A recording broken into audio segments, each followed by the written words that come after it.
Welcome, everyone, to the Paranormal Misfit podcast, where I deep dive into the realms of horror, paranormal mysteries, conspiracies, and the dark underbelly of history. I am your host, Chrissy, your guide into the shadows and secrets that lurk in the night. Join me as I explore the unknown, uncover the unexplained, and unravel the mysteries that defy logic and reason. Get ready to be intrigued, creeped out, and captivated by the stories that will send chills down your spines. So dim the lights, grab your headphones, and prepare for a journey into the realms of horror, paranormal, conspiracies, cults, dark history, cryptids, and secret societies. This is the Paranormal Misfit podcast, and I am Chrissy, your host and storyteller.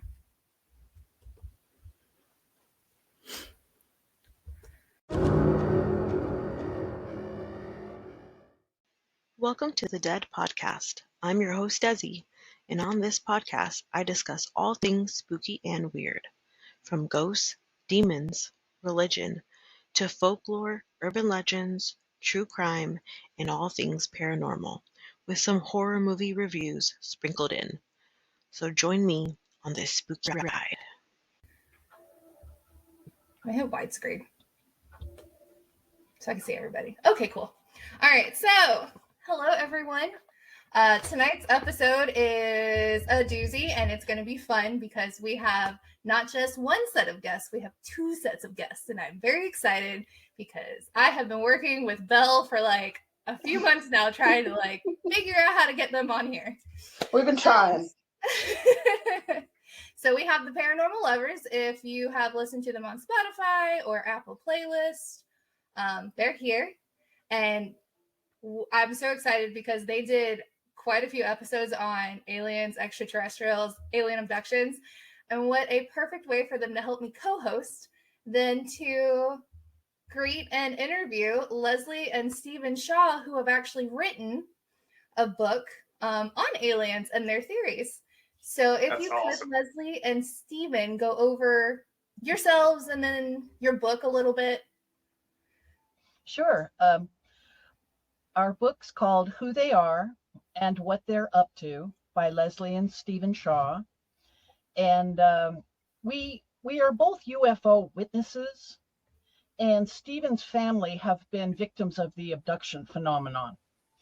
And that's where our, we both have this lifelong love affair with the subject because of that. And I'm a journalist, and I'm the writer in the family, so I did the most of the work of writing and typing it out and stuff. But Stephen has a much more scientific background, and I needed his help constantly with research, and he wrote his own family history into the book as well. So that's why we're co-authors and a team for sure. Stephen, you tell them about yourself a little bit. Yes, I've around about the age of 30, I decided I really wanted to get to the bottom of what was going on with the 3 generations of weirdness that had been happening in my family bloodline. So anyway, it goes back to about the age of 3. When I was the age of 3, I was commonly visited by this invisible entity that would jump on my chest and my stomach in the middle of the night, kind of playfully, kind of like a cat would do, but it wasn't a cat. So, but also too, I was taught from a very young age that we had this family spirit guide called Oglegli that was kind of a protector of the family, but also would visit and help people out, or show up at certain times, important times. So I grew up in kind of a strange house from the standpoint. I grew up in Woodland Hills, California, and my parents both grew up in wartime England as children. So, they grew up as no nonsense people, but I knew about my mom doing automatic writing and such like that. So they're a psychic bunch. The whole family are very psychic. Yes. So anyway, by the age of 10, I heard this strange noise again in the middle of the night, and I was sleeping in a bunk bed on the top of the bunk bed. My brother, being 6 years younger, was on the bottom of the bunk bed, and I got out of the bunk bed, and I knew it wasn't the dog that we had, but I was actually, something in my gut told me that this is something weird. So I walked down the hallway, and my heart was pounding, and my breathing my breathing was elevated, and I was actually kind of scared about what I was going to see. And just as I was going to turn the corner into the living room, my mind just goes blank. Okay. Next thing I know, a few minutes later, I end up back in my bed. Okay. So that was very, very strange. This is a common thing with the family where they would see something bizarre and they'd actually be frightened by it, and then suddenly they go black. That's not when you roll over and go back to sleep when you're terrified, right? But Yeah, it kept happening. my brother also, he spent 2 years of his life from the age of about 6 to 8 sleeping in the closet in our room.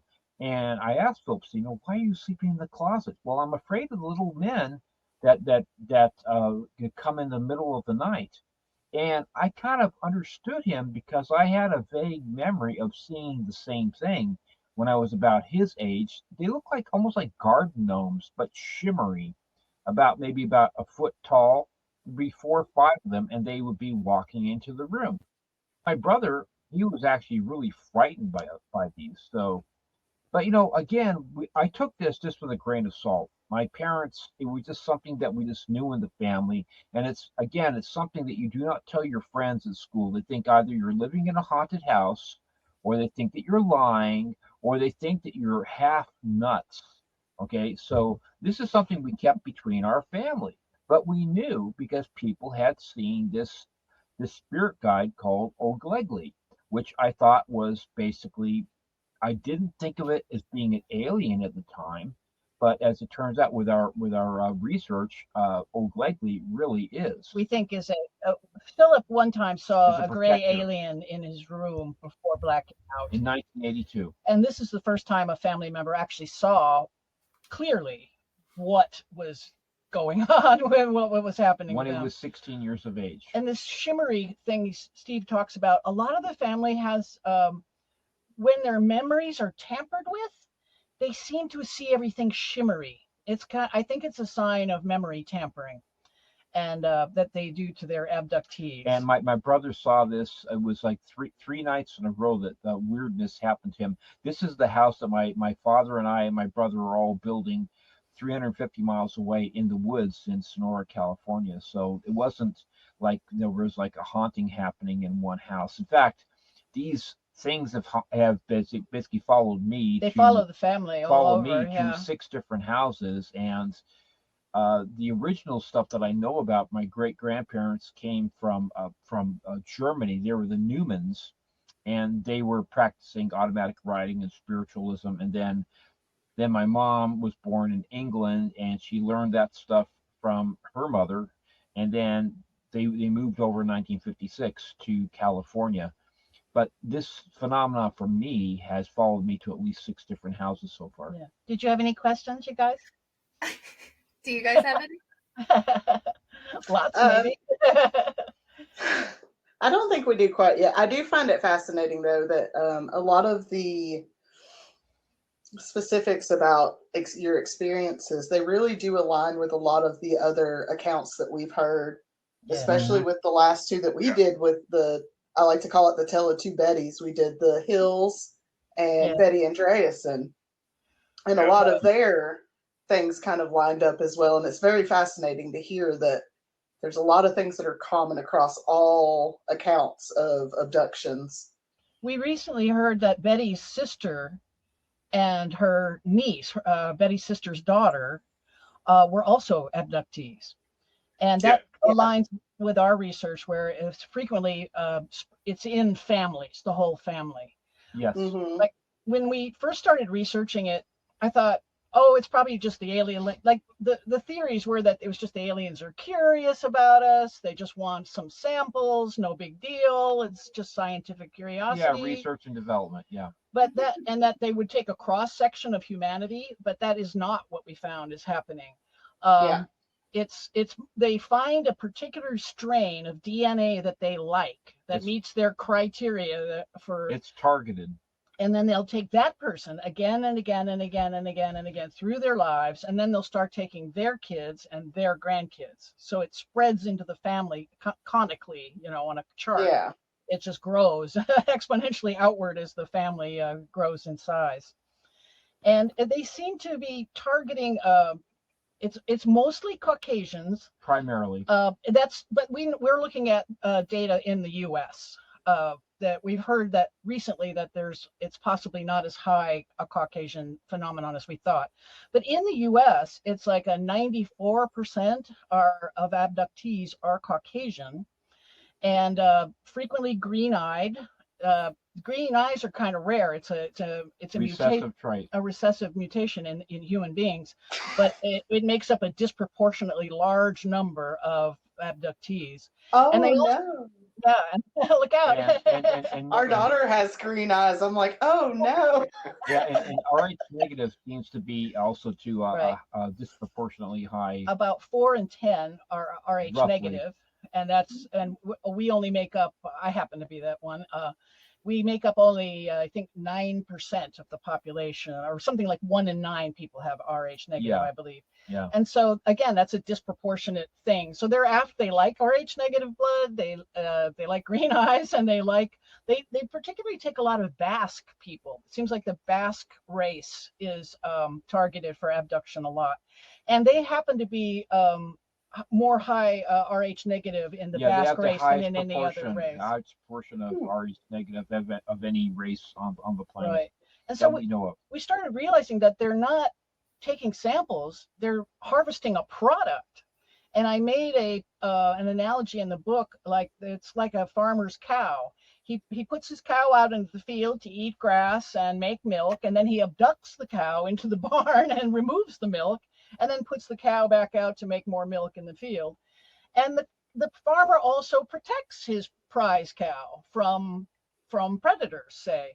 And so this family spirit guide, we think, has been both preying on the family and protecting members of the family as well, not because they need their DNA for some. Yeah, he has shown up to different family members at different times and actually saved at least one family member's life that I know of for sure. And maybe his too. Maybe Stephen's too. Yeah. And my Uncle Douglas, he was a Griffith, so he wasn't a direct bloodline at all. He was married to my mother's older sister.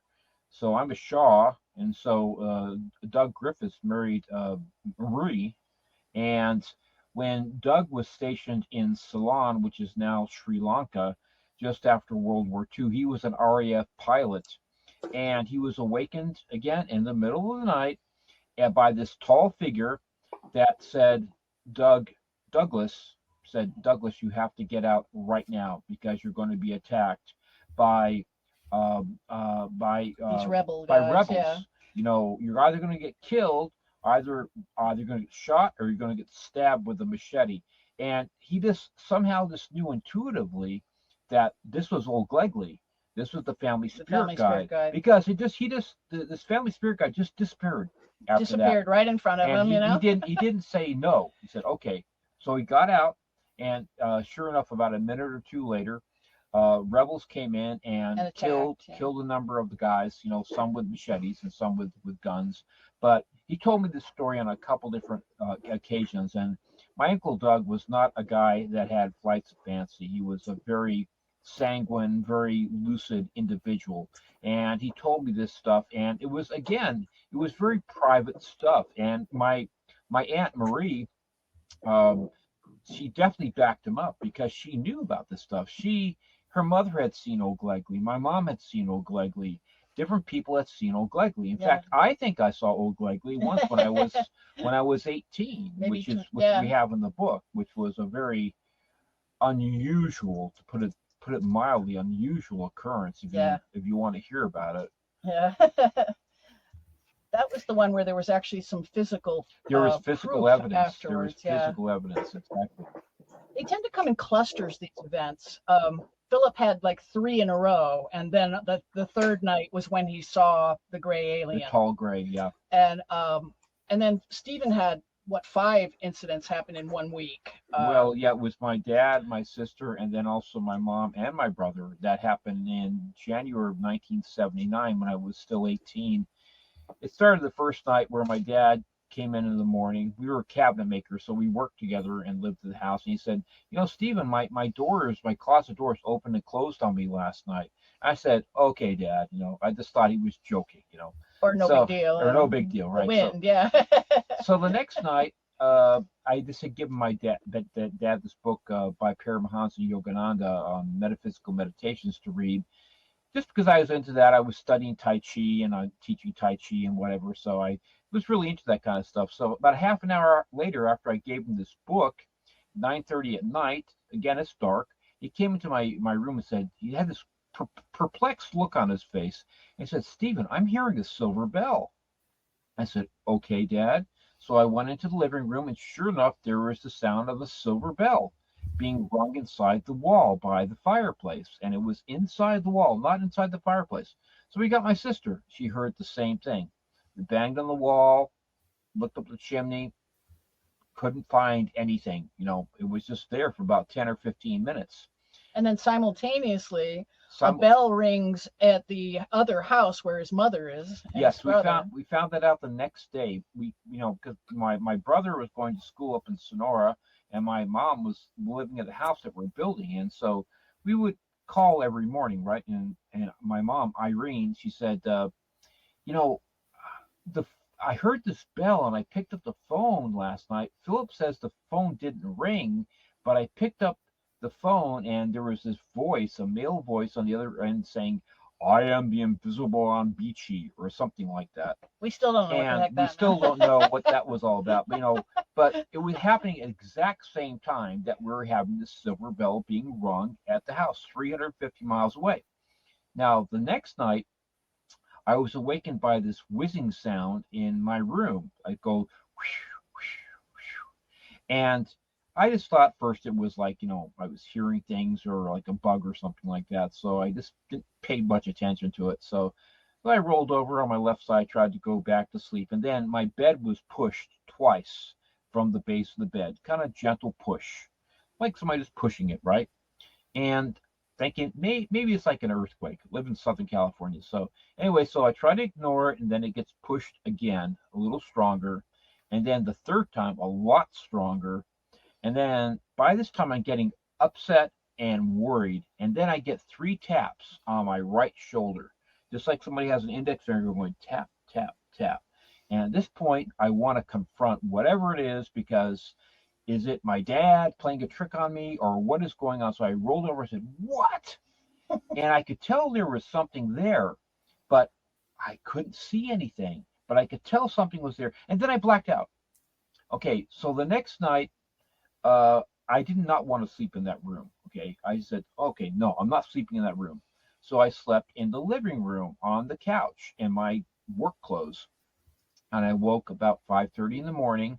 And being a musician, I looked at my piano, thinking about what I was going to play that day, and heard the fountain in the other room. And, I was relaxed, but I was awake. I was alert.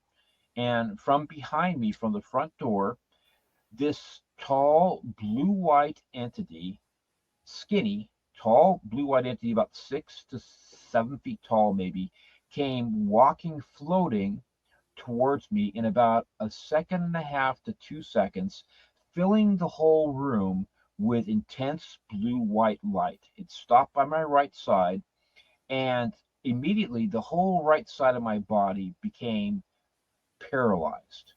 Not in a scary way, but in a way that I could not move. And this entity bowed down to me. Sorry about that. It bowed down to me and it said, Steve, in kind of a whisper, but it was not inside my head. It was outside. It was definitely whispering to me. I couldn't tell it was male or female. I had the feeling that it was male. I wasn't completely sure. And part of me was like saying, oh my God, I'm going to actually see O'Glegley. I'm going to see the family spirit guide. So part of me was like, wow, I'm going to actually see and have an experience. But the other half of me was saying, dude, you can't move. Okay. Half your body is paralyzed. So I was a 50-50 mix of excitement and being scared. And that lasted for about maybe 5 or 10 seconds, as far as I can tell, and then it left. The entity left with the blue-white light and went out the front door. Now, I told my dad about that. Oh, I did. Sorry. Yeah, in the book we say that he told his dad about it, but when we regressed him further, we discovered that he has no actual clear memory of what happened after. I don't have any clear memory. I know we probably talked about it at breakfast, but it was the only thing that I knew that was really, really interesting was that 6 hours later at 11:30, I decided to go get some lunch for us, and I reached into my right-hand side pocket, and I pulled out all the coins in my pocket, and all the coins, I kid you not, all the coins were magnetized. Okay, these are standard American coins. You could pick up the American coins each with each other. I had a couple nails in there too, but you could pick up the coins. My dad could pick up the coins. This is 6 hours after this happened, and we just did not know what to make of it. And it's supposed to be impossible to magnetize American coins. They make them that way on purpose so that they can go into vending machines. Right. Otherwise you go through TSA. But the last thing that happened, I have no memory of. My dad does.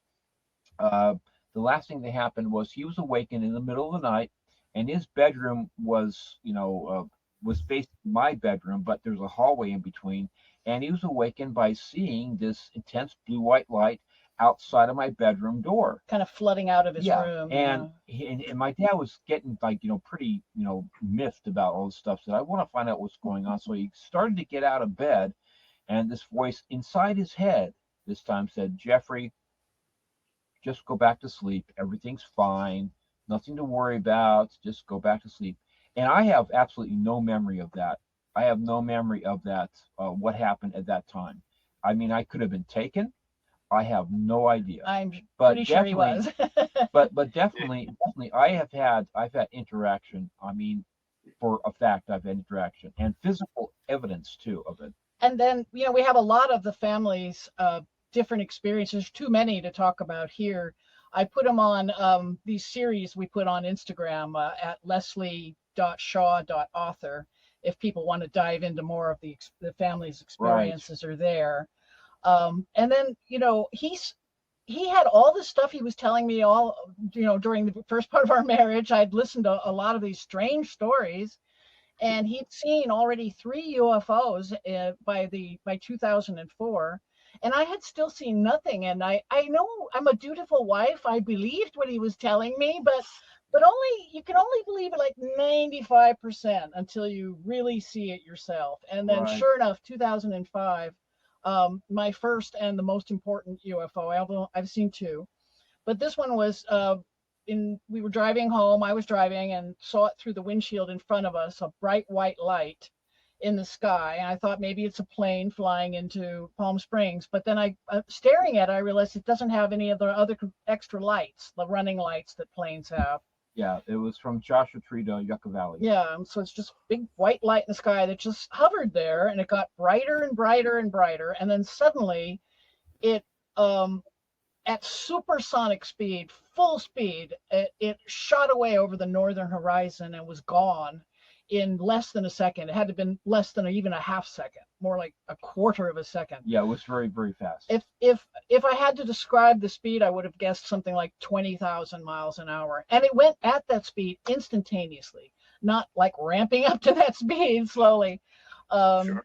Nothing else can do that. Only the UFOs are capable of that. Because a light in the sky could be any number of things, but not what so that's 20,000 miles an hour. So that's when we started to entertain at least doing some more starting research. To write the book, because there too much strangeness in my family background that just didn't make sense. I have actually a question geared towards your background, Stephen. So you have the ancient Chinese medicine modalities type of background, and I did go do a deep dive, and I had listened to, I think it's the Parapeculiar podcast. And you had went into a whole explanation because, for like the paranormal community, as far as like hauntings and everything, things tend to happen, 1 to 3 a.m. Normally 3 a.m. is what they call the witching hour, the devil's hour. That's the liver time. It's the liver time. Okay. Could you actually dive a bit deeper on that? And do you find that there's a connection of the ancient Chinese medicine to potentially be information maybe that could have been taught to the practitioners in ancient times from extraterrestrials. Oh yeah, I can definitely dive into that. I mean, as a matter of fact, there's a whole school of Chinese medicine that if you're going to treat a certain condition that you know, that say for instance a certain practitioner knows that they're called what are called yuan points and low connecting points. Okay, and so if you know that, for instance, it is a you do it by palpation of the channels and by tongue and pulse diagnosis, and you know that to treat a certain condition, let's say it's a liver related issue, that you have to use the one source and then the low connecting points at 2 o'clock in the morning, okay, when it's high tide, okay, or you have to go at 2 o'clock in the afternoon to treat the polar opposite.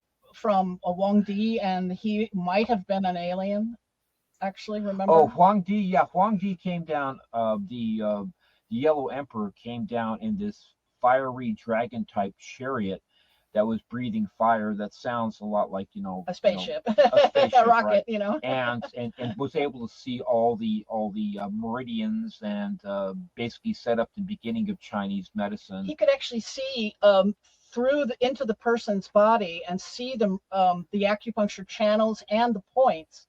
And so he was able to create the entire form of medicine. Some people today, but it's about 1 in a million in China, that they will have actually literally, you can actually see physically one or two of the acupuncture channels will be visible on the body. I mean, it's still happening today where you'll see like lines that are actually where the channels are. It's really fascinating stuff. So Chinese medicine is and teaching Tai Chi and learning Tai Chi and also monkey kung fu and a few other different things really had a strong influence upon my development as far as my understanding of things. But I came from a background of people that were psychic. So when he was doing Tai Chi, he became a master of it quite young and was teaching it through his adulthood. And that opens your chakras because it's a moving meditation. And so he was actually, and as you open your chakras, you'll start to get these other abilities. You'll get your ability to astral project becomes more possible, and also he became a lot more psychic. And this guy's ridiculous. He's constantly pulling stuff out of my brain, before I say it, he says it. Words that don't even exist. Yeah. Too. Yeah, sometimes. And we think that there is a component with the abduction phenomenon and whether people are psychic or maybe have opened these chakras themselves through work. Later in life, when we got married, we started studying kundalini raising practices and chakra opening practices. And for the first time in my life, I started to be able to astral project as well. But for me, astral projection was fun, but it was not fun for Stephen so much because it seems like whenever the veil comes down between the two worlds, that these beings that have been harassing him his whole life are there. They're on the other side of this veil, almost like waiting for him to enter the astral plane so that they can communicate with him and harass him, really. Yes, sometimes usually it's kind of like harassment. I mean, I can attribute, I think, a couple times in my life where my life has been saved by protectors, especially on April Fool's Day back in 1992. That was for sure one of them. But generally speaking, the astral projection stuff is, it's like a hit and miss for me. Sometimes it can be fun, other times it can be really scary. So I'm not really sure on that. Yeah, he's talking about April 1st. He almost drowned, and he was saved by this lifeguard. And then a few seconds later, the lifeguard just vanishes. He's gone. Nobody knows where he went or and this is a long, empty beach. It's like, where can people go? And so we think that might have been another old Glegley intervention. My ex-wife. Michael Phelps could not have gotten to me in 2 seconds. He could not have gone 150 feet in 2 seconds. So. But guys, have any other questions on that stuff? Kind of. So there was another podcast, and I don't know if it was part of Parapeculiar or maybe it was part of another one, where you guys were talking about, obviously us humans, we only use about 3% of our brain. Yeah. I love sci-fi and action movies, and I immediately thought of Lucy with Scarlett Johansson. Oh, of course. That shows you the progression, right? But I noticed you guys had theorized that those who are obviously well versed in this type of meditation or opening up the chakras, like the monks and the Dalai Lamas have tapped into more than probably 3% of the brain power that we actually use. Sure. And they're reaching a higher sense of enlightenment. Do you think it's probably the enlightenment that they reach is probably more closer to what extraterrestrials? I it's really interesting that you're bringing it up, because as an example, in our country, the Native American Indians, they have a totally different viewpoint of the Star Brothers and the Ant people and the Anunnaki. They don't look at them from the same point with that we do, with kind of like fear. They look at it and say, yeah, we know they're here. They've been here before. They've helped us out. So yeah, I believe that we believe that the Tibetans and the monks and whatever, yeah, they certainly have a lot more connection, and they're not seeing it from the same standpoint that we do. We're really kind of like fear based, here in the United States, and unfortunately, and we're also very much what's the word? We're basically xenophobic. We're xenophobic, and we just like the different things or the weird things or whatever. We tend to like look at it from like that's kind of weird or different. No, so yeah, I believe we from what I've seen is that, especially like in my family, we just accept this stuff as being that it's real. Right. And especially when, let's say, like in martial arts, if you get hit in the face 1,000 times, 1,001 doesn't really mean anything. But if you get hit in the face 1 or 2 times, then it really hurts.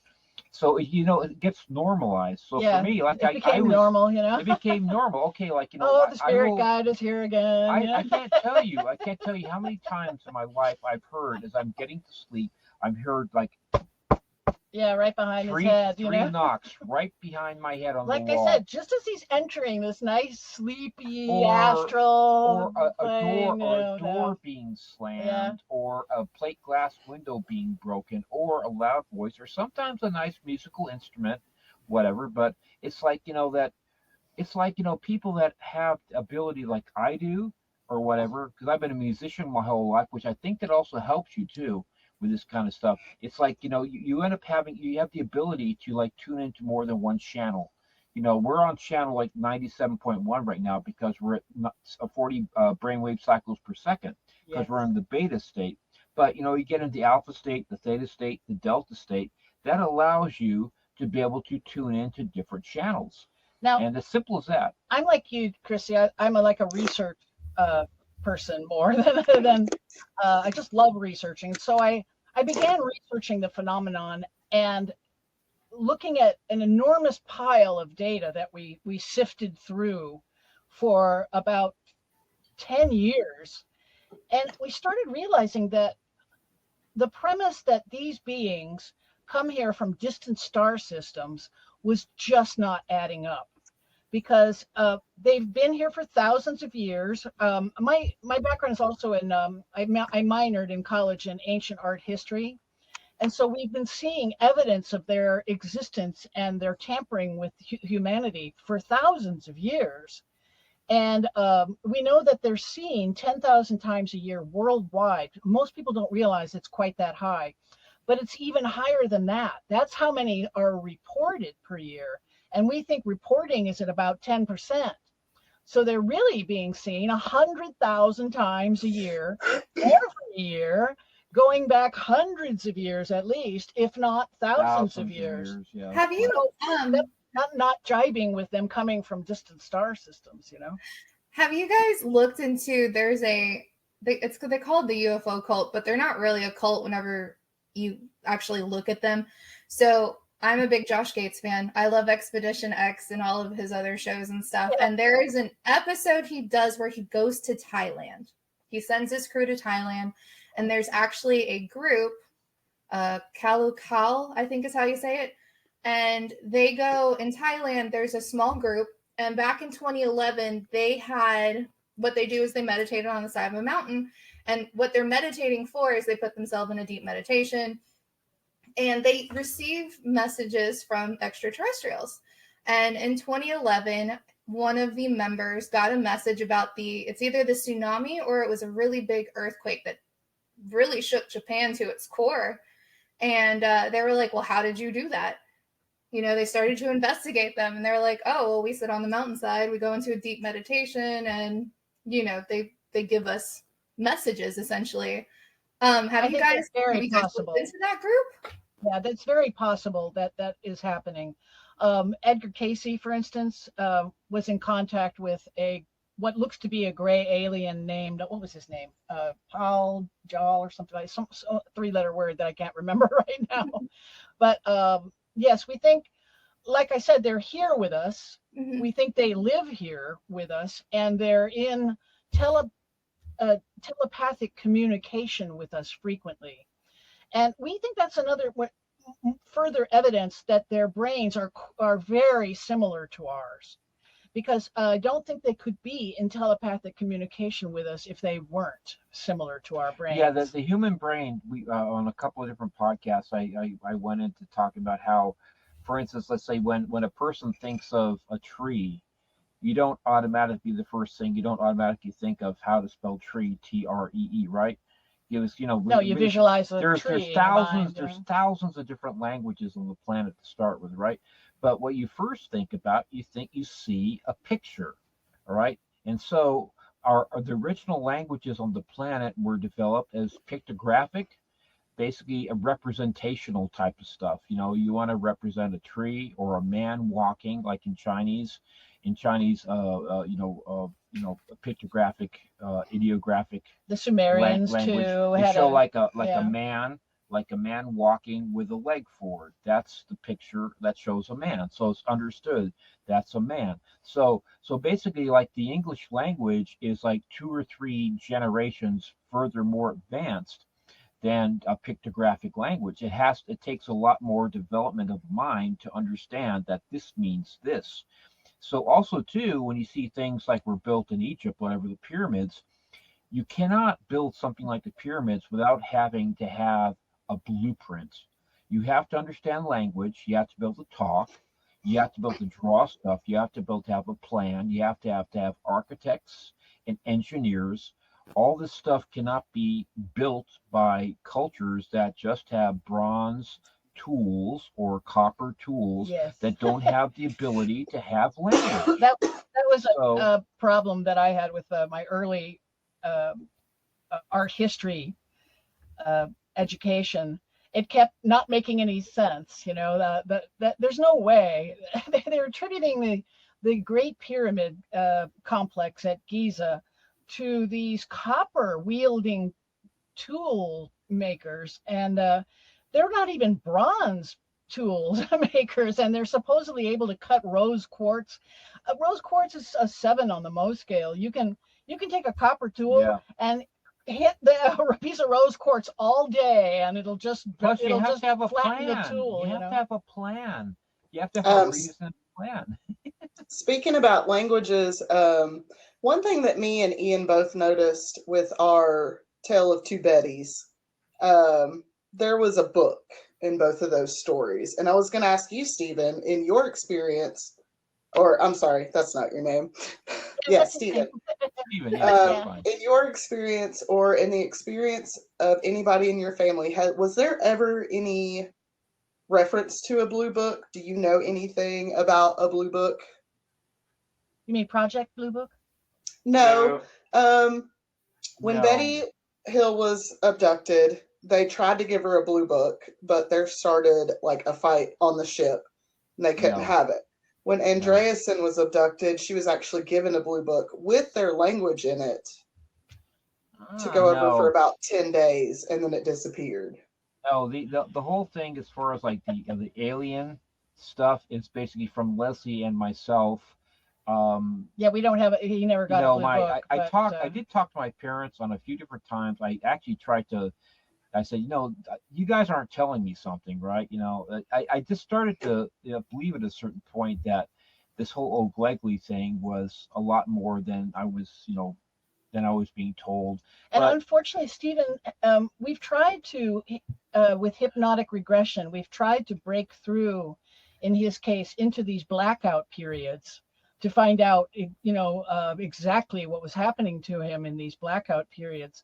But so far, we've been unable to break through the block. It's pretty well placed. I know that I can be hypnotized because I was hypnotized on my 19th birthday, July 28th, 1979. I went to the Pat Collins Hip Hypnotist show that was in Sunset and Doheny in Southern California with my girlfriend at the time, and I got on stage. I was one of the 9 people that got on the stage, and we did the stiff as a board, light as a feather, and she did the thing with like you can't feel pain as far as like with the lighter and that kind of stuff. And the funny thing is that she asked everybody who was on stage, she asked them different questions. And I was the last one on stage. And she asked me, okay, what's your name? Steven? Oh, his name's Steven, right? I said, well, I want you to visualize me naked. And Pat Collins was a very big woman that had this really garish makeup on and had this all this glittery stuff on her. And I looked at her and I just busted up. And you saw him. I saw her. I actually saw her naked. And then I became her dog. I became her dog for the rest of the night. She had me singing about getting my penis back from a girl in front of the audience. And she wanted me to be James Bond and jump onto a table, which I didn't do, luckily. Yeah. But I remember that night when I came home that I had the most incredible dreams of blue arts. You're speaking of blue, right? But I could actually close my eyes about 2:00 in the morning, and I could see going from right to left these pictures of these blue landscapes that were like I'd never seen before, and just absolutely gorgeous. And I could just like watch one go by, then watch another one go by, and watch another one go by, all in blue. I mean, that's just like an aside, but it's like I thought that might be interesting, but it's like no, that is quite interesting. Blue seems to be with your experiences with the blue lights and stuff, and then blue seems to be a color that they really seem to be drawn to. Yes. Yeah, I mean, it's like I'd never seen paintings ever like that. It was like fantastic, and it was like I was just watching them as a casual observer, like going through a going through a what do you call it, a museum, yes. or art gallery. Yeah, something like that, right? It was great. It was wonderful. Well, what was it that Betty said about their language being like matter instead of like a written language? Betty Andreasen's daughter, I believe she's still alive, but she was abducted quite a few times, and she says that she was taught their language, and she says that it's not a written language or even a picture language, or like it's more a living language. It's a flowing language, it's a moving language, so it's not really something you can read or write down. It's more something you feel, if that makes any sense. Yeah, like you understand it just intuitively, right? It totally makes sense. That's one of the reasons why I think that they have the ability to contact and basically communicate with pretty much anybody who speaks any language anywhere, because it's something more primal, it's something more important, it's something more basic. Okay, so you don't have to know how to say yes in Spanish versus yes in English. It's something much more primal in the brain. That's what that's what I believe anyway. So going back, right, because I think you're about to go on the inner earth dwelling of the extraterrestrials. So I had brought this subject up to my husband. My husband's a gamer, and he plays. What does he play right now? Dragonair. It's an app on the phone. I don't know. Anyway, so he's got this really cute little tight-knit community. So he's like, hey, just hop in Discord and ask them a question. And I said, okay, cool. So we were talking about, and it's so funny because I was just listening to Belle's and Bill's episode about the stairs. By the way, stairs. The stairs in the middle of the that forest. episode. Okay, so obviously we know like national parks, they have like tons of disappearances, right? And normally national parks or those wooded areas, you also tend to see Bigfoots, right? And someone had asked, and I'm actually kind of curious as to your point of view on this, but do we think Bigfoot happens to be working with the extraterrestrials that are dwelling inside Earth by using the cave systems to kidnap those who have not been found in the national forest? Yes, it wasn't in our book, but it'll probably be in our second book. But I do have a theory on Bigfoot. You see, we think that these are not aliens exactly, but are human beings that split away from our race thousands and thousands of years ago and have since mutated into other slightly different creatures, evolved differently. Right. Some have evolved into the reptilians, some have evolved into the insectoids, some into the greys, some into the Nordic aliens, which Nordic aliens are indistinguishable from human beings. They look like tall Swedes, Swedish people. Sure. And we think that but every one of these different alien types all have the same skeletal structure as we do.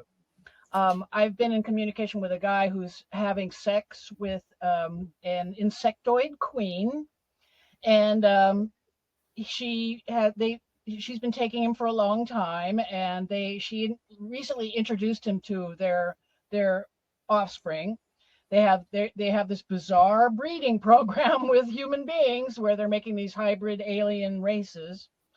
And I asked him, I said, well, okay, you've had sex with her, so you're pretty close. Are we talking a different skeletal structure here or what? And he says, no, it's exactly like our skeletal structure. And we hear a lot of reports about people seeing these aliens from a slight distance and at first thinking that they're looking at humans. Mm-hmm. And they're moving like humans. They almost look like humans. And until they get closer, then they see the eyes are too big and black and the heads are slightly too large. But if they are standing exactly like we are and moving exactly like we are, it's because they have the same skeletal structure and the same musculature that we have. Yeah, Lonnie Zamora, the cop in 1964 in Socorro, New Mexico. Yeah, he was 50 feet away. About 100 feet away, whatever, and he thought that they were either small children, whatever. He thought they were small children or large adults, and I mean the other way around, small adults or large children. Yes. And then he saw them moving, and as he got closer, they saw him, and then he realized he was looking at aliens, and they ran into their ship, and it took off. But he said they move just like human beings, and if they move like us, I mean, think about our closest relative on this planet besides these aliens. The bonobo chip. The chip. And they move nothing like us, right? They're barely able to stand. And when they're frightened, they run away on all fours and take to the trees. And this is our closest relative on the planet. Yeah, within about 1% of DNA difference. But we have a lot more physically in common with these aliens than we do with any other creature on our planet. And Bigfoot. And Bigfoot. And yes. One thing, there's this bizarre thing about Bigfoot. I believe that a lot of these races are in underground cities planted inside the earth.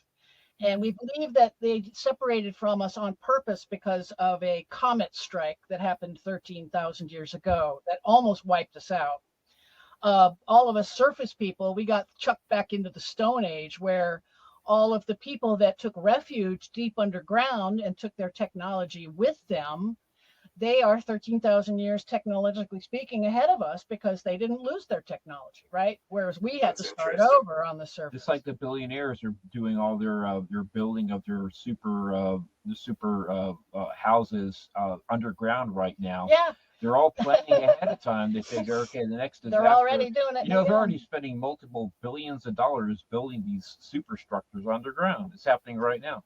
It's kind of funny. And when, we were on the premise that these are beings from different star systems and they're completely alien from us, it just wasn't making sense. But as soon as we took the premise that maybe these are humans that have separated from us, suddenly it makes tons of sense.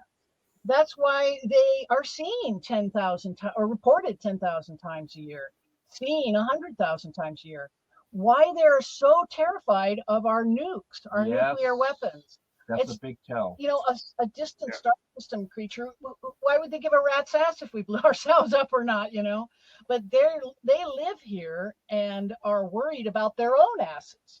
They're worried. They've got skin in the game, as we call it. They got their own butts on the line, too. Right. Yes. Uh-huh. So they're constantly following our nuclear weapons all over the world, all our military, every single time they go out on maneuvers, they're being followed. That's what we heard from Graves and Grush at the congressional hearings this past summer. And that's why we didn't know that. We did not know that how often they were being followed. That we found that out. That every single time they go out on maneuvers, that there are UFOs that are like these things are dogging their steps right behind them.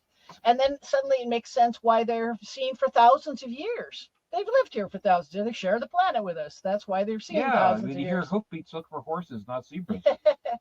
And why they can have sex with us and make babies. Hello? They're having sex with us and making babies.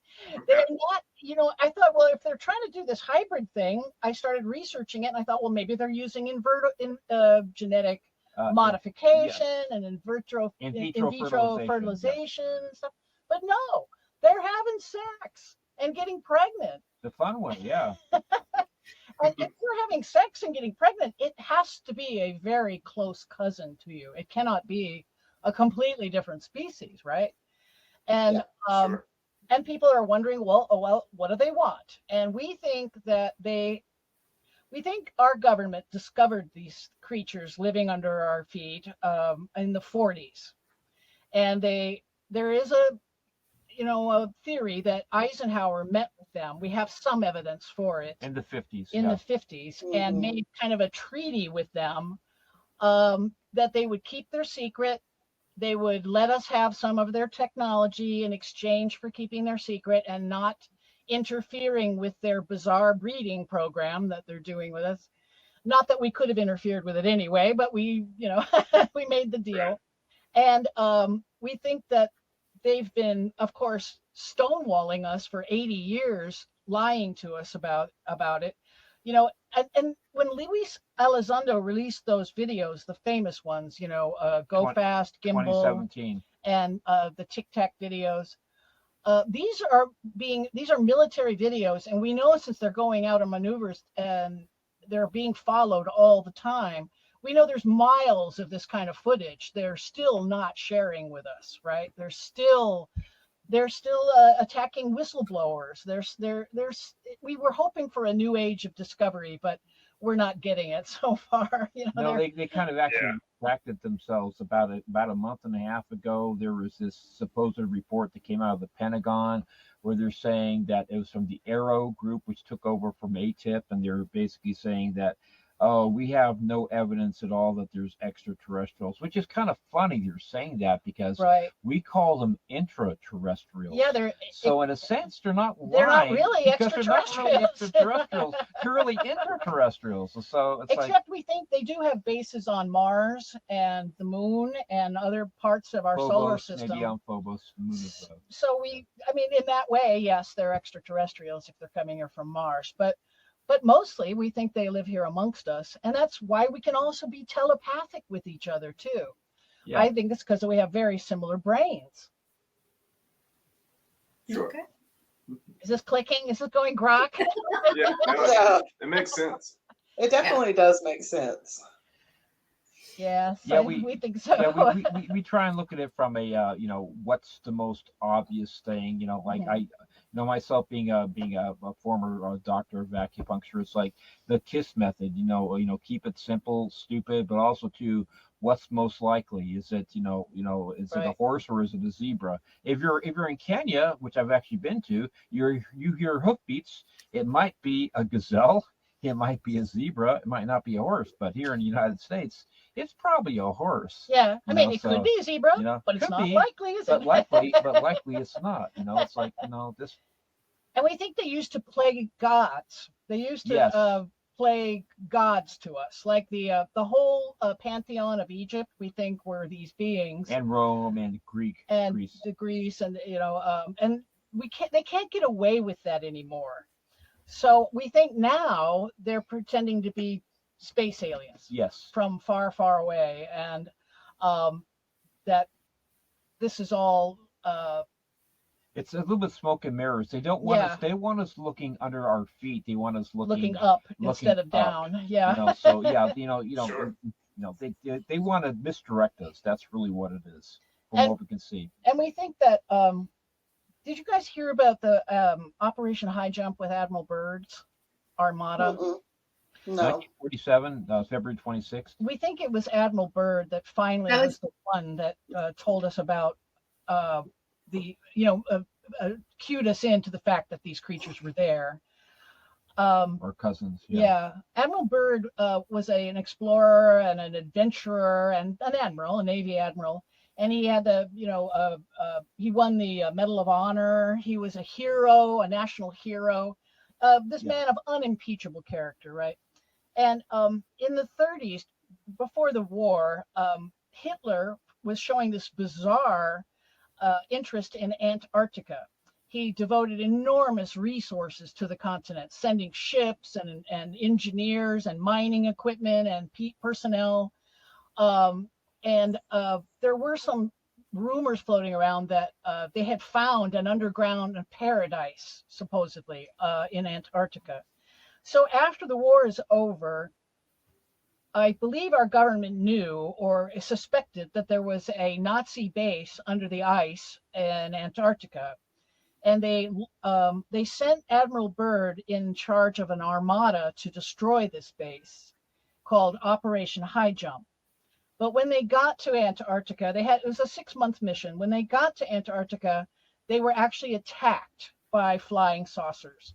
These flying saucers flew up out of the ocean and shot these rays at the ships. They sank a destroyer and downed half their carrier-based aircraft and killed dozens of men. And after this incident, the mission was over. They turned tail and ran back to South America. But then we think, before they turned tail and ran away, we think Admiral Byrd got into a plane with a small crew and flew into the hole in the ice sheet that they had discovered. He had one co-pilot. And this is this posthumously released diary. Many people know about this diary, but they didn't know about the Operation High Jump thing. That was when he went back to Washington, they muzzled him, but good on that. And we barely got information on that But later. He did do one interview in Buenos Aires. Before he came back. Yes, he did say we are dealing with an enemy that can fly from pole to pole. And should there be another war, we're dealing with an enemy that can fly from pole to pole in a matter of seconds. A guy became admiral before anybody else, earliest in his career, had unimpeachable character. Why would he be saying complete garbage? What was his motivation? But and also too, what was our motivation about a year and a half after World War II to mount the biggest military operation of its time, to go down to Antarctica to look for this? Because we knew about this because of all the papers that we got from Berlin, and also from guys like von Braun, and the ones that we did with Operation Paperclip. We knew that stuff what Hitler was doing down there. Yeah. So we knew there's something was going on. So exactly. So you got to look for the motivation, and motivation, they had a big motivation. And so many people have heard about this diary, but he essentially has a meeting with these people that live under the ice sheet. He describes them as tall men, blonde-haired, blue-eyed men. Again, it's always people, right? They're people. Again. And they have a slightly Germanic or Nordic accents. And they essentially tell us that you've entered the kingdom of the Ariani. Normally, we try and have nothing to do with you people and your barbaric wars. They think of us as barbarians, and we kind of are. And valid. and they told us, Yep. but now you guys are messing with nuclear weapons, and we want you to stop. And we think that the meeting with Eisenhower they had later, which was supposed to be with Nordic aliens. Valiant Thor. No, that was later. That was Valiant. This is Eisenhower meeting with the aliens, the Nordic aliens. We believe that they made this deal to keep them quiet, but where was I going with it? Valiant Thor, 1957. Remember? That Valiant was later. That was at the White House. 57, yeah. In the Pentagon. So again, Valiant Thor, another human. He lands in a spaceship in Virginia and spends 3 years advising the Pentagon and the White House. And he's a Caucasian red-haired man, right? Oh, and I remember. So the Ariani told us that we think that Eisenhower, they wanted to get us to denuclearize. We think that was their main agenda, and they were not able to get that from us. Eisenhower wouldn't go for it. And so they proved to us later that they can turn off our nukes whenever they want to. They, at the Malmstrom incident. Yeah, 1966, Montana. Have you all heard about that one? There was 10 nuclear warheads at this base in Montana, and a UFO showed up and was floating right outside the front gate. And then one after another, all of the nuclear weapons went offline. 1, 2, 3, all 10. And all of these were on separate systems, completely separate systems. So they would have had to hack each one, bam, bam, bam, bam, right after one after another. And they did this in the United Kingdom and Russia. Right. There was another incident here in the U.S. also called the Minot incident, where they also tampered with our nukes. I think this was they were giving us a message loud and clear that they can turn our nukes off whenever they want to. And we think that's what they're doing now. We think they're dogging our military everywhere we go to make sure we don't blow up the world. They're interbreeding with us. Why? We think maybe to integrate at some point, or possibly to infiltrate our society, and then possibly change us slowly from within. And now we're AI. Sorry. Go ahead. I was going to say it on that strain of thought. I've heard, I don't know if you've ever heard stories about black-eyed kids or BEKs. Yes. Oh, yeah. One train of thought is that they are extraterrestrials doing sort of a training. Yeah. So I was going to say, do you believe that the BEKs are possibly just hybrids and they're kind of like training to be people? That's what I believe. Oh man, that's a really, really good question, because I've heard some really scary stuff about that. Yeah, they look like kind of normal children. They do. They look very much like children until they ask you for ketchup for their apple. Have you ever noticed how similar the abduction thing is to the mythos of vampires and a succubus and an incubus? How similar they are. Yeah. But again, it's like the evolution of the aliens are no longer playing gods, they're playing space alien, right? So, which basically are brothers or cousins. So, of course, with vampires, they come in the middle of the night. They're very powerful. They hypnotize you. They paralyze you. They always take DNA in the form of blood. frequently again and again, and then they can shapeshift, or they can change form. Sounds very similar to what happens with the alien abduction, right? And also too, the sexual component with the incubus and the succubus. So we think that the Nordics maybe have created the Greys race, to do their bidding, because the Greys do not behave like normal beings, like normal beings. They're completely emotionless. They are very automaton-like. They do repetitive motions exactly the same again and again. They have they frequently terrify or injure or cause pain to their abductees, and no matter how the abductee cries or begs, they're completely emotionless. They don't care one way or another about us. Oh well. And they never wonder what to do next. They're very goal driven, self-individual bunch, and we don't take the yoke well. And No. so we think that they created gray aliens that are intelligent, but have no emotions at all. And we think that they're telepathic though too. But I think they use genetic modification to things just like we would use any tool. And what I think Bigfoot is that they have genetically modified Bigfoot from early forms of what could have been Bigfoot, like a Gigantopithecus rather, yeah, and and the Australopithecus robustus, is another possible candidate for a Bigfoot hybrid being. And they go back 300,000 years too, is where the most. And then there's this bizarre lake in India called Rupkund.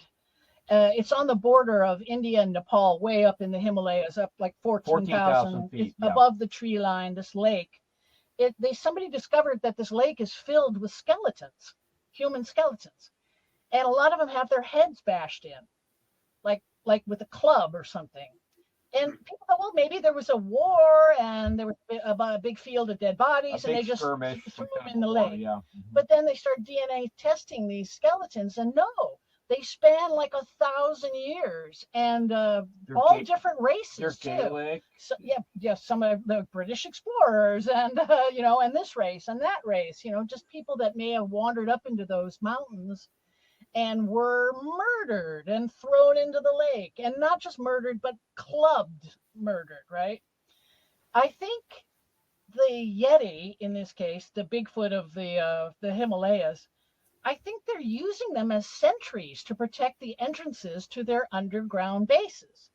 And one of these bases is Mount Kailash, and Lake Rupkund is on the slopes of Mount Kailash.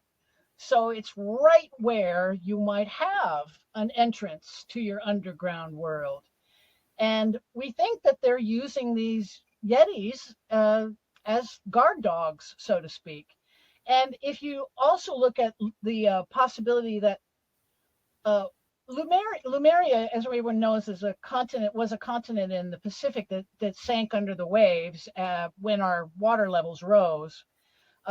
When the ice started to melt again 13,000 years ago. Yeah, so there was supposed to be a whole population of Lemurians on this continent that was doomed to be swallowed by the waves, and of course there's a lot of stories about them moving into Mount Shasta.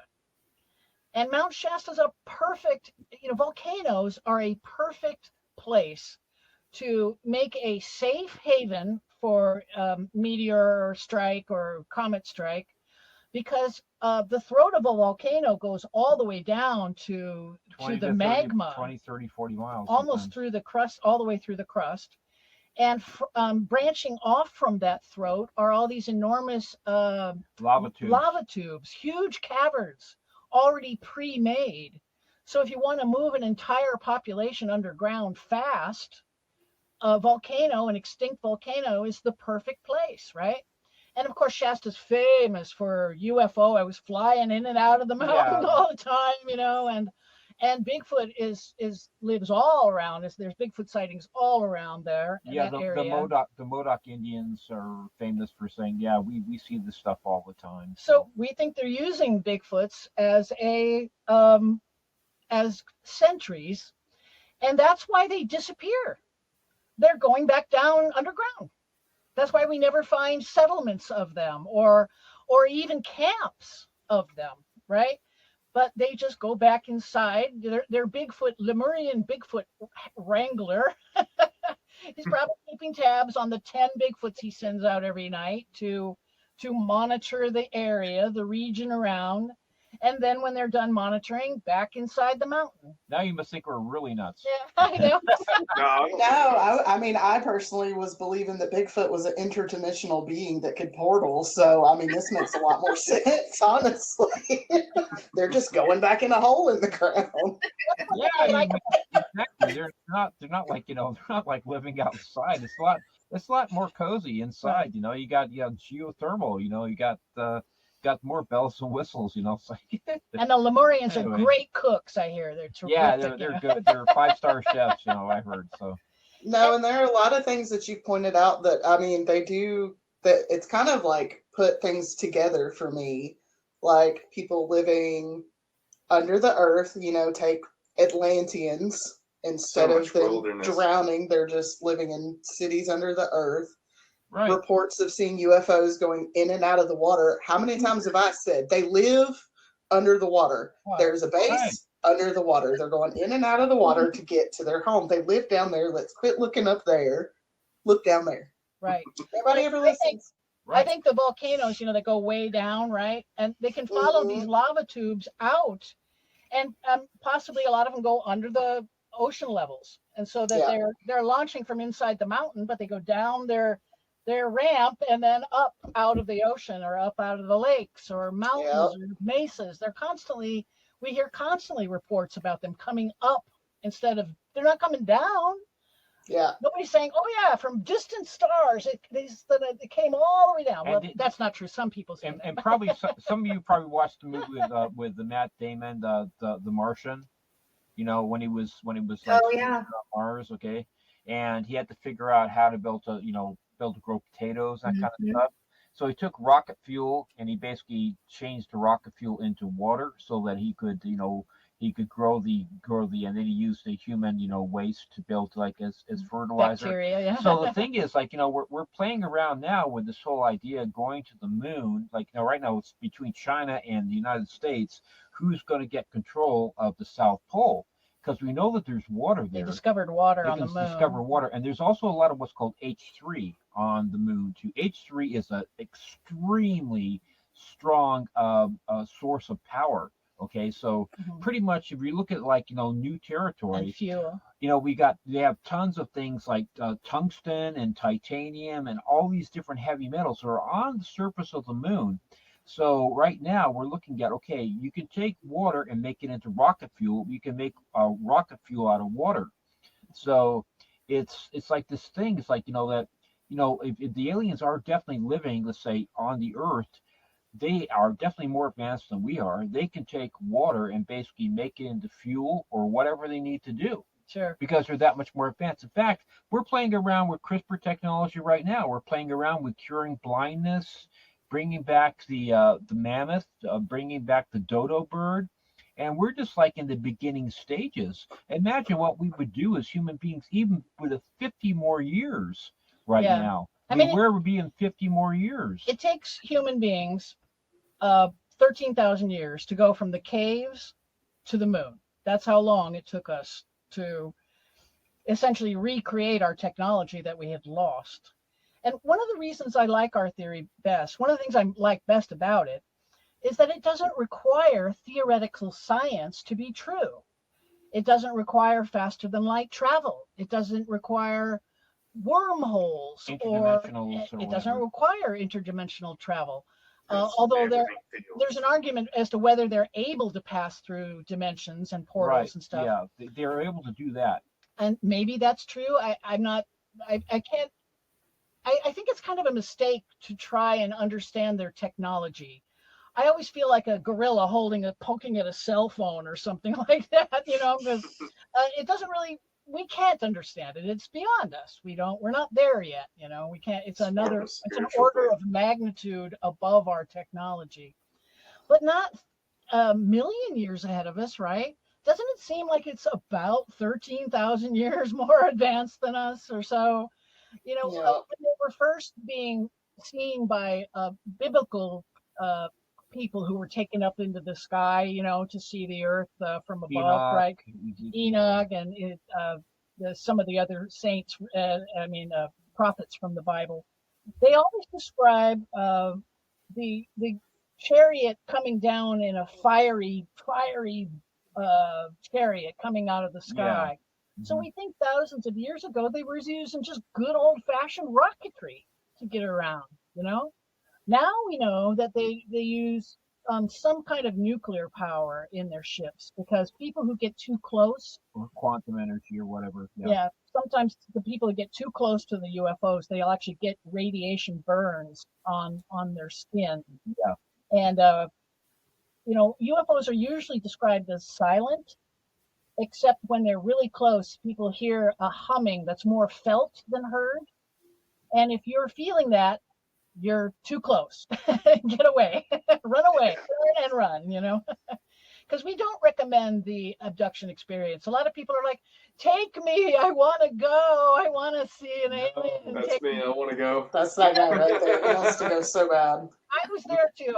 Years ago, I would have held up a sign and said, take me, please. All I can say is fire in the sky. Don't fire in the sky.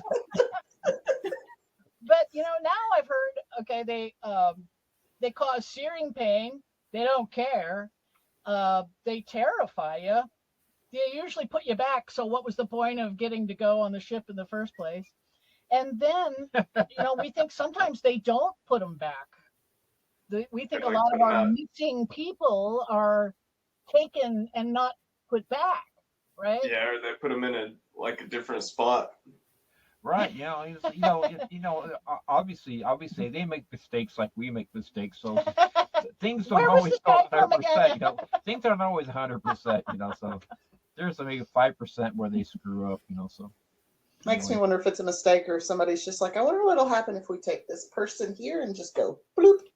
I like your skin. Yeah, let's play with your life and see what happens to you, you know. I like your brain. And they don't care how much they traumatize the people they take again and again and again. No, they don't care about me, that's for sure. But it's funny. I think we've got kind of what's that syndrome where Stockholm syndrome. Yeah. Where they see, I did it again. Thank you. Yeah, it pulls it right out of my head all the time. But this was not psychic. This was just what I was trying to think of.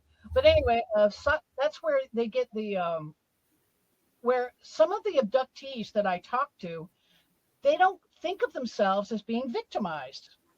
And I think, really? You're being abducted, experimented on, terrified, and then put back. And this is, you're okay with this? Normalizing. It's like it happens so often to them through their lives. It's almost like they've made friends. It's like what's happened to me. I don't know. It's maybe 100, maybe 150 times where I've heard that knocking behind my head on the wall. It's just that, you know, like I say, like in martial arts, you get punched in the face 1,000 times. 1,001 doesn't really mean that much. But if you get punched in the face 1 or 2 times, then you're going to feel it, because that's like something new and it's going to hurt. But if you've already been punched in the face 1,000 times, 1,001 doesn't mean much. It's kind of like we normalize things to keep ourselves sane. That's what human beings do. Like I'm doing a new series on this friend of mine. She's a 73-year-old woman who's an abduction victim. And she does all these paintings of her mentor, Sumi. And Sumi is an alien for sure. All these paintings are of aliens. If you go on her Instagram page, I've got 4 of her series posted already, and you can see what Sumi looks like. She's bluish gray. Yeah, she's like bluish gray skin, big black eyes, of course, those big black tilted eyes. And she sees a kind of a halo around her of energy, and she kind of paints it as hair. Sometimes she paints it as hair, and sometimes she paints it as kind of like a halo of energy. But Sumi has become a mentor to her, and is almost like a friend that she greets when Sumi comes. But she's still being violated. She called me this week and took pictures of her arm that she sent me through her phone, and she had this nightmare about being taken and restrained. And then she woke up in the next morning with 3 different wounds on her from the middle of the night, you know. So she's still being I consider this victimization myself.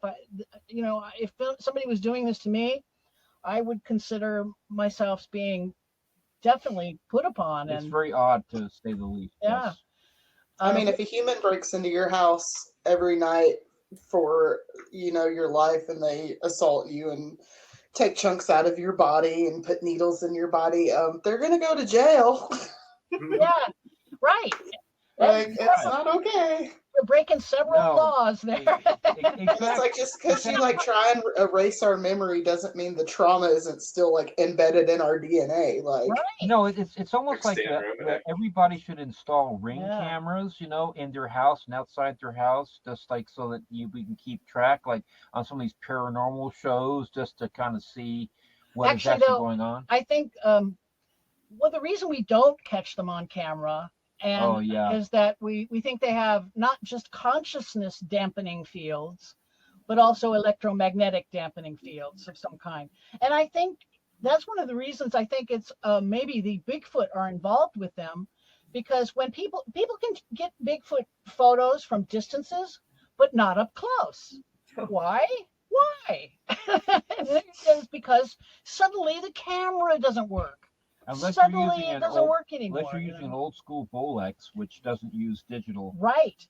Yeah. The Patterson-Gimlin film, one of the few really good films we have of a Bigfoot encounter, that is a spring action camera that does not require any kind of electronics to run it. The old Bolexes, they were operated, you push a button and it had a spring action instead of like I say, electronics. And that's one of the few really good quality videos we have, or films we have. And they recently looked a lot closer at that. Yes, they found a better copy of it. Been confirmed. And there's no way that you can see the muscles flexing like a monkey suit of that era. They wouldn't have had the sophistication now to be able to do it. Now we could, of course, but back then certainly we couldn't do it. Yeah, 67, nope. Oh, and Bigfoot, they confirmed it. Oh yeah, that's right. This is big news.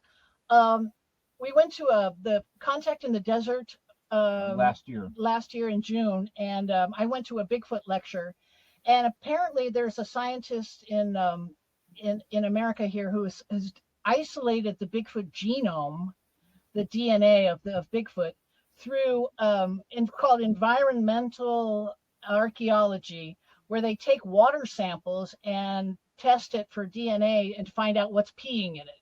You know what I mean? Or what's cool. Leaving genetic material behind in it. In the area or whatever. Yes. And there is DNA evidence now that there is an unknown primate in the northern region of America here. Yeah, northern California. Northwest. Yeah, Oregon and California. Yeah. There's an unknown primate species that is living with us. Okay, being in our creeks. Yeah. So it's over with, except for the shouting. So right. we know that that Bigfoot is real. It's not something that is like made up, or there were a lot of fakers that were doing it back in the 50s, whatever, that were doing the fake Bigfoot footprints and that, but those have been been verified as being hoaxes. Some hoaxes, some there were some hoaxes, of course. Yeah, but Bigfoot does exist. Okay, so I want to wrap it up because I know it's getting late. All right. At least for some of us. I know for you guys, a good time over there. So you guys said you were writing a second book. Do you want to give like a little hint or a little drop of information? We're definitely going to address some of the Bigfoot issues in the second book. Certainly in the second book. And we'll just go further down the rabbit hole. I wanted to also address the Akashic record, because we think that these creatures are responsible for it. We think they're kind of in on this. Some psychic levels, we think they're broadcasting knowledge nonstop. I know we keep on using those creatures, but they're really not. They're not really creatures. Yeah, cousins. They're cousins. They're not completely bad. But it's like like for instance, there was like really quick before we go. There is a interesting book, basically. I think it's called something like 200 200 inventions that happen at the same time. Simultaneous inventions, yes. Like, for instance, like as an example, like, Tesla and Marconi, they both came up with the idea the radio, for at the same time. And... Now, it's like the Akashic Records, they're broadcasting this stuff 24/7, but some people will pick it up, but there's only a certain amount of people that can actually do something with the information. Right. Maybe 100 people got the information, but only 2 of them happen to have the technical knowledge to be able to so this is happening all the time. And so we're about a third of the way through the second book, and it may be a while before it's done. But I would like to also send people, like I say, to our series to read up more about the family experiences at our Instagram page, leslie.shaw.author, and Leslie spelled Leslie.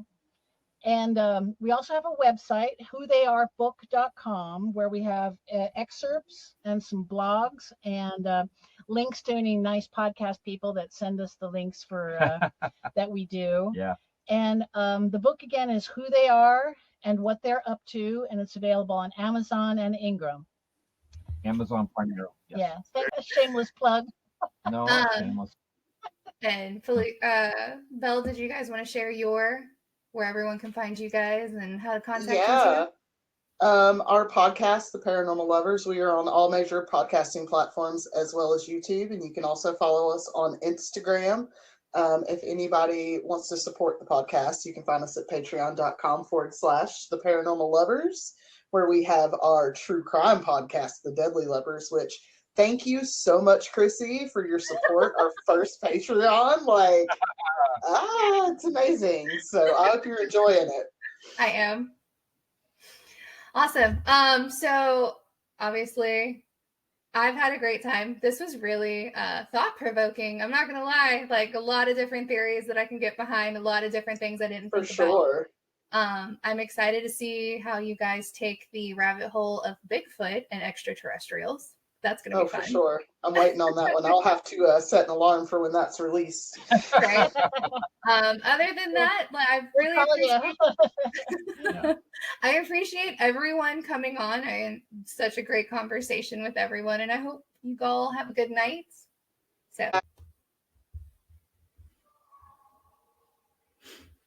don't forget to subscribe and stay tuned for the next episode. Thank you so much for joining me on this journey through the shadows and secrets. Until next time, stay curious, stay brave, and remember the darkness holds the keys to enlightenment. The truth is often stranger than fiction. This is Chrissy signing off.